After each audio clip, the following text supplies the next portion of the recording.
Actually, it came about due to some organizational restructuring that took place in 2012, and the provost decided to do some shifting of administrative responsibilities. So I had been senior vice provost for a number of years at that point in time, and essentially he decided to shift from a graduate school to an office of graduate studies, and he asked me at that time if I would simply expand my portfolio to the dean's role.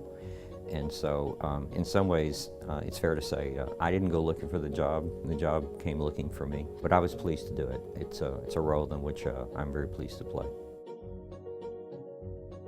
For me, it's a opportunity to really be influential in the lives of people at another stage of their educational careers.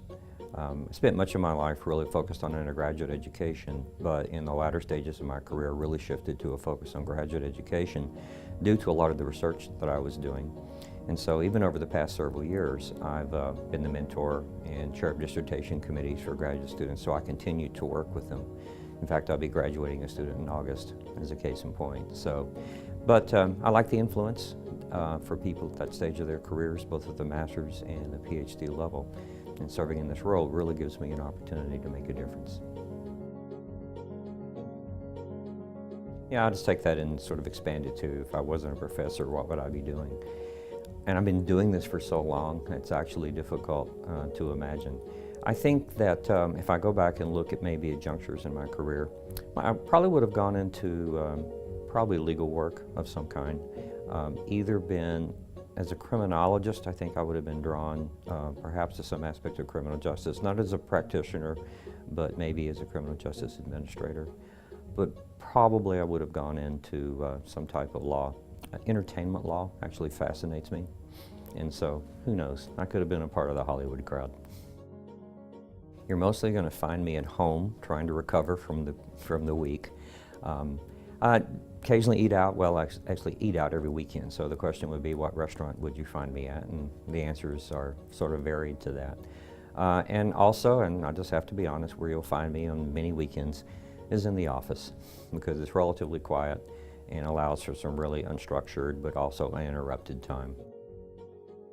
I do have a cat, and it's actually a he, but his name is Honey. It's an orange tabby, and rules the house. Absolutely rules the house.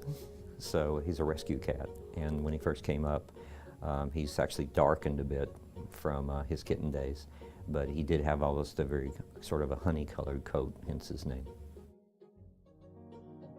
You know, I eat, actually, to be frank, I eat in the office mostly, but when I do venture out on campus, it's usually over to the Marshall Center, and there's a variety of options on any given day.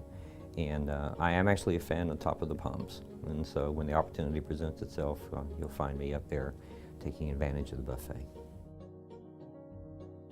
I grew up in Pasadena, Texas, which is a rough and tumble blue-collar suburb of Houston along the Houston Ship Channel. And I usually tell only my closest 100 or so friends this, but I grew up just down the street from the legendary bar Gillies, which is now gone.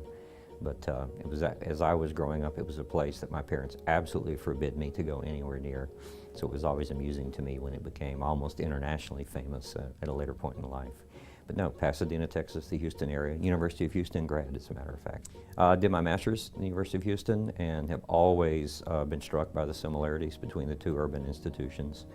And so I've kept in touch with my alma mater, but I'm always struck with the similarities of the experiences that it has here. But then I did venture out of Texas to go to Duke and got my PhD in sociology at Duke University.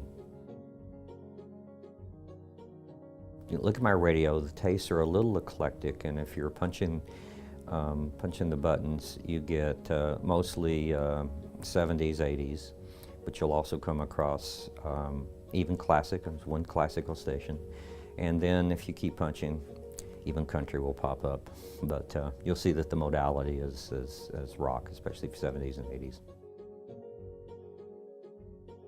I think if they just look over the course of my career, a person who's been very dedicated to his profession, and that's why I've continued to be heavily involved in, for instance, research, even with my administrative duties, which is a little bit unusual, but it's just such a part of my identity that's not something I can necessarily walk away from. And I think involved in that professional commitment that I have is a commitment to the welfare and the success of my students. Always have been, always will be. You know, we started using it during the time that I've been here. It's not something that I was seeing a lot, but I love the bull sign. And one of my favorite things is to be seeing pictures, especially from our students who are traveling abroad internationally, taking their pictures, flashing the bull sign. And it's really become an iconic part of life on this campus. Most people recognize it, and I like to see it when it happens.